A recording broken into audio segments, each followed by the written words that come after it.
शिव की कृपा से यदि तुम्हारे घर में बेटी आ जाए, बेटी चाहे बहू के रूप में हो, चाहे तुम्हारे घर में बेटी के रूप में हो, बेटी बेटी होती है। इसका आदर करोगे तो तुम्हारे घर में कभी वैभव की, संपदा की, सत्ता की कमी नहीं हो सकती। आदर करो।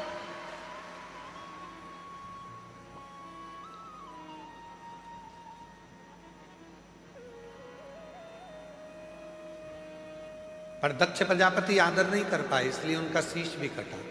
दक्ष प्रजापति आदर नहीं कर पाए, इसलिए उनका घर भी संपूर्ण नष्ट हो गया। आदर करते तो सुख था।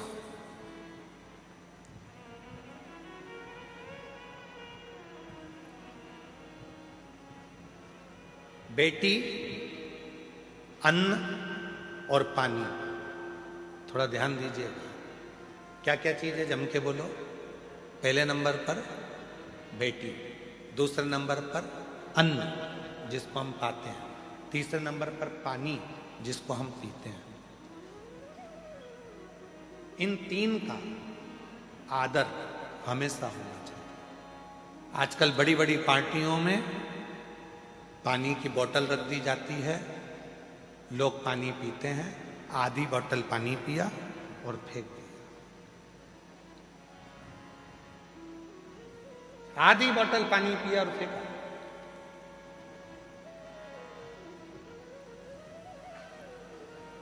एक पानी की महत्वता महाभारत में भी वर्णन करी गई है। महाभारत के चरित्र को पढ़िएगा। अभिमन्यु के प्राण छूट रहे हैं और अभिमन्यु पानी की बूंद के लिए तरस रहा है। सामने कर्ण का, राजा कर्ण का रथ खड़ा हुआ और अभिमन्यु कह रहे हैं कितना भी दुश्मन हो पर पानी तो पिला दो, प्यास लग रही है। चक्रव्यूह में घेर लिया गया था अभिमन्यु को, मर रहे थे, अभिमन्यु के प्राण छूट रहे थे और वो पानी के लिए तरस रहे थे, जल के लिए तरस रहे। और मांग भी रहे तो किससे? कहा दुनिया का सबसे बड़ा दानी, दुनिया का सबसे बड़ा दानदाता यदि कोई था तो वो राजा कर्ण थे। मांग भी रहे हैं तो किससे? राजा कर्ण से। जल दे दो, जल, पानी पीना है। अभिमन्यु कह रहा है प्राण छूट रहे हैं, मुझे पानी दे दो। पास में जल की छाजल रखी थी। छाजल जानते हो आप लोग? जम के तो बोलो, छाजल जानते हो? एक मोटा सा, ना जाने ऐसा कोई कपड़ा आता है और कपड़ा इधर से सिला रहता है, इधर से सिला रहता है, चारों तरफ से उसमें इधर से सिलकर एक मुंह बना रहता है, उसमें पानी भर दिया जाता है और मुंह को बांधकर गाड़ियों में उसको टांग देते हैं तो पानी ठंडा होता रहता है, उसको पीते हैं। रथ में, कर्ण के रथ में पानी की छाजल टंगी हुई थी और राजा कर्ण से पानी मांगा जा रहा था। अभिमन्यु कह रहे मुझे जल दे दो और राजा कर्ण ने पानी का अपमान कर कर उस पानी की छाजल को उसके पास में पटक दिया, पर वो पानी अभिमन्यु को पीने को नहीं दिया। पीने को नहीं।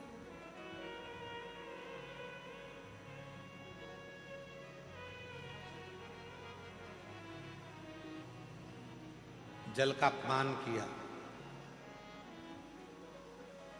हमारा निवेदन है, शादियां करो आप, मना नहीं है, शादियों में पानी भी रखो, मना नहीं है, पर वो पानी की जो बोतल है उस पानी पर एक लाइन बोतल में लिख देना चाहिए कि मैं जल हूं, आने वाले समय का कल हूं, मेरा सदुपयोग करो।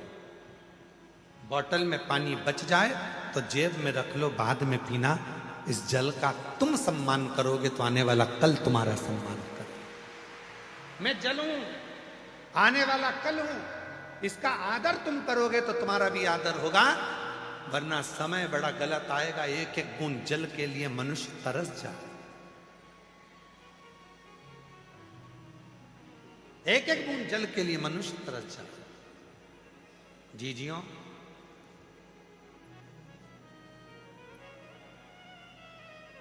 हर वर्ष रुद्राक्ष महोत्सव आता है। ये गर्मी का थोड़ा समय आ जाता है जिसमें पानी की जरूरत पड़ती है, और इतना पानी कुबेरेश्वर धाम पर नहीं होता। इतना पानी नहीं है कुबेरेश्वर धाम पर। वो तो कोई कोई ना जाने भोले बाबा किसको भेज देते हैं और पानी की व्यवस्था करवा देते हैं।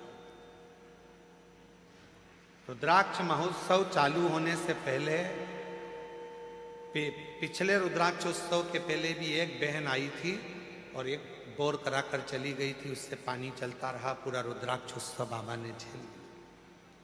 इस वर्ष भी इंदौर से, शायद वो कथा में आई हो तो मुझे मालूम नहीं, इंदौर से एक बहन और एक मेरे जीजा आए थे।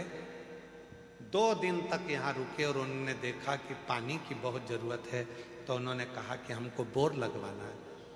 हमने कहा सब दूर दिखवाया, पानी तो कहीं है नहीं। तो वो कहने लगी हमने अभी कंकर शंकर की पूजन करी है, हमारा कंकर हम जहाँ रख देंगे और वहीं पर हम बोर करवा देंगे। बाबा की मर्जी होगी तो दे देगा, नहीं मर्जी होगी तो नहीं। और अगर वो आए हों इस कथा में तो खड़े हो सकते हैं। इंदौर के थे और उन्होंने पीछे जाकर एक बोर करवाया और बाबा की कृपा से उसमें पानी आया, जो बाबा की कृपा से आज आप सब लोग पी रहे हो। ये शिव की कृपा है, शिव की कृपा। छोटी छोटी पानी की बोतल रहती है, शादी में मिल जाती है। हमारा निवेदन है, शादी वालों को भी कहना चाहिए कि आप लिफाफा देते हो मना नहीं, आप देते हो मना नहीं, पर यदि भोजन कर रहे हो, पानी बच गया है, वो पानी की बोतल अपने साथ जेब में रख के ले जाओ तो गाड़ी में पी लेना। पर पानी का सम्मान, जल का सम्मान, जल है तो कल। और आप लोगों से भी निवेदन है, 7 दिन तक अपने पिता के घर में रह रहे हो, कोई नल चालू है, कोई पानी ढुल रहा है, तो आप प्रयास कर कर उसको बंद करना, जल का सदुपयोग करना, जिससे आपको भी जल का सदुपयोग करना आएगा। तो आने वाले समय में जो भी शुभ भक्त यहाँ पहुंचेगा तो वो भी जल का सम्मान, जल का सम्मान। अभिमन्यु कह रहा है मुझे जल दे दो। राजा कर्ण ने पानी की छाजल को उठाकर जमीन पर फेंक दिया और वो जल पानी का गिर गया, पर अभिमन्यु को जल पीने को नहीं दिया, जल पीने को नहीं दिया। और पूरी महाभारत उठाकर देखिए, राजा कर्ण को मारने वाला कोई नहीं था, राजा कर्ण के प्राण लेने वाला कोई नहीं था। राजा कर्ण जैसे शूरवीर का भी अगर अंत हुआ है तो जल से हुआ है। जो जल राजा कर्ण ने अभिमन्यु को नहीं पिलाया, पानी जमीन पर गिर गया। युद्ध चल रहा था दूसरे दिन का और राजा कर्ण रथ लेकर भाग रहा था युद्ध करने के लिए, और उसका रथ का पहिया जहां छाजल गिरी थी, पानी गिरा था, वहां कीचड़ हो गया था, उसमें पहिया फंस गया और कर्ण का पहिया नहीं निकला। आखिरी में राजा कर्ण के प्राण छूट गए, मर गए।